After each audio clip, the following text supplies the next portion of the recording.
Kaugnay ng nakatakdang pagpapatuloy ng investigasyon ng Senate Blue Ribbon Committee sa maanumalyang flood control projects ng DPWH, kausapin natin sa Senate Blue Ribbon Committee Vice Chairperson Senator Erwin Tulfo.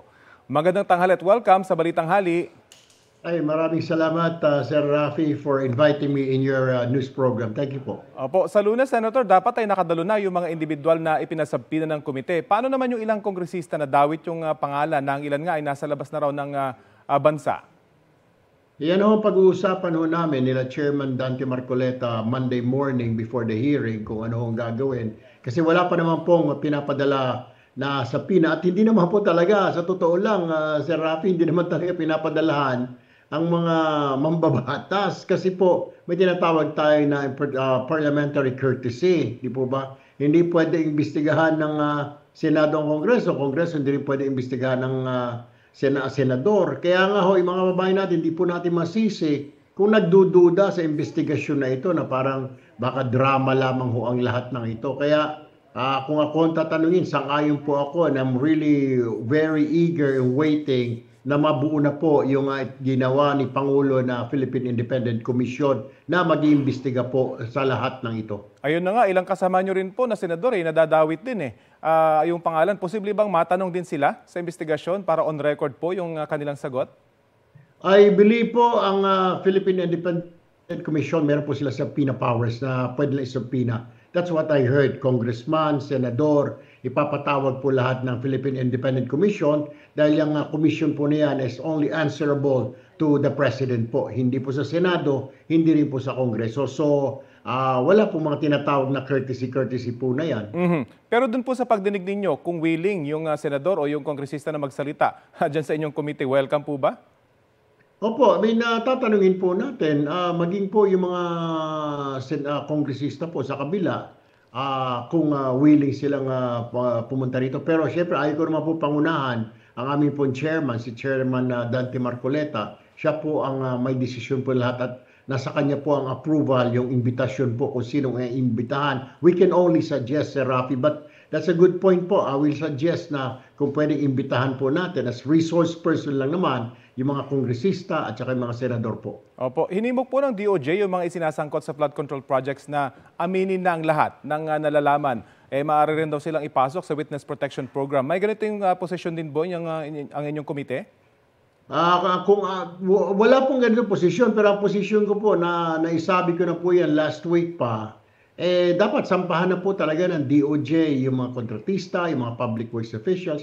Kasi doon pa lang po sa ginigay ng Pangulo po na listahan ng mga 15 na substandard at ghost projects, doon pa lang po pwede na mag-take off ang investigasyon ng Department of Justice. Kasi po, yung yung bola para patunayan, wala po sa kamay ng DOJ, kundi sa kamay ng kontratista na patunayan mo na lahat ng proyekto mo na tapos mo, patunayan mo yung proyekto mo hindi ghost project at hindi substandard. Ikaw magpapatunay, the ball is in their hands, hindi po sa Department of Justice na nag-imbestiga. Pwede naman po I think pwede niya na pong kasuhan lahat ng mga opisyal, pati mga DPW sa hearing po na umami na nagkakasino, na may mga ghost project, yung mga kontraktor na nasa listahan po ni Pangulo at ni Senator Ping Lacson. I believe pwede na po nilang sampahan po yun. Yun nga po sana yung susunod kong tatanungin, sapat na yung impormasyon na galing po sa inyong komite para may masampahan yung mga relevant agencies na mga nasasangkot dito sa anomalyang ito?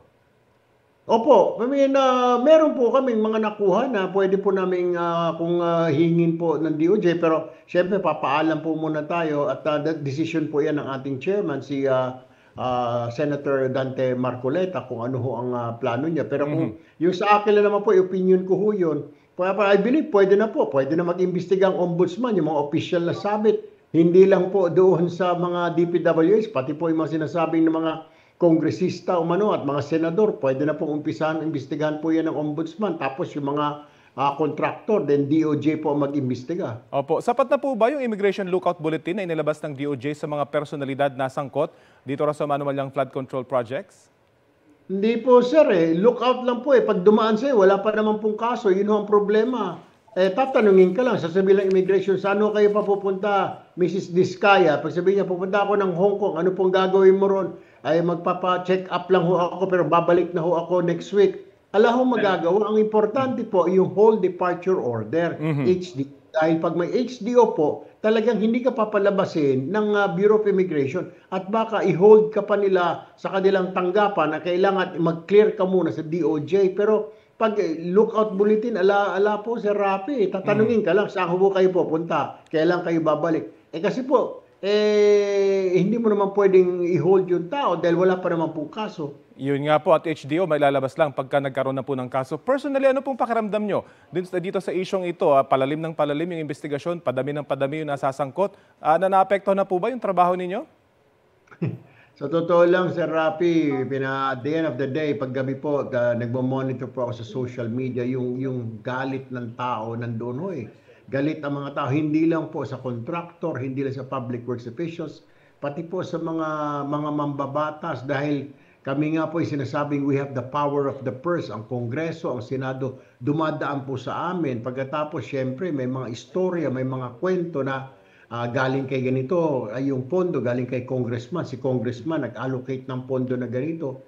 So, nakakahina rin po ng loob na nadadamay po yung institution itself. Hindi naman po yung institution na masama eh. May iilan lang po ng mga tao na masama doon, pero nadadamay po because doon sa ginawa ng iilan, Sir Raf. Very quickly, hindi naman po kayo concerned na baka mangyari yung galit na nangyari sa Indonesia, dito sa bansa. Yung galit na sila doon sa kanilang mga politiko roon. Wag naman ho sana. Sana lalo hong magkakaproblema ho tayo. May problema tayo dapat ayusin.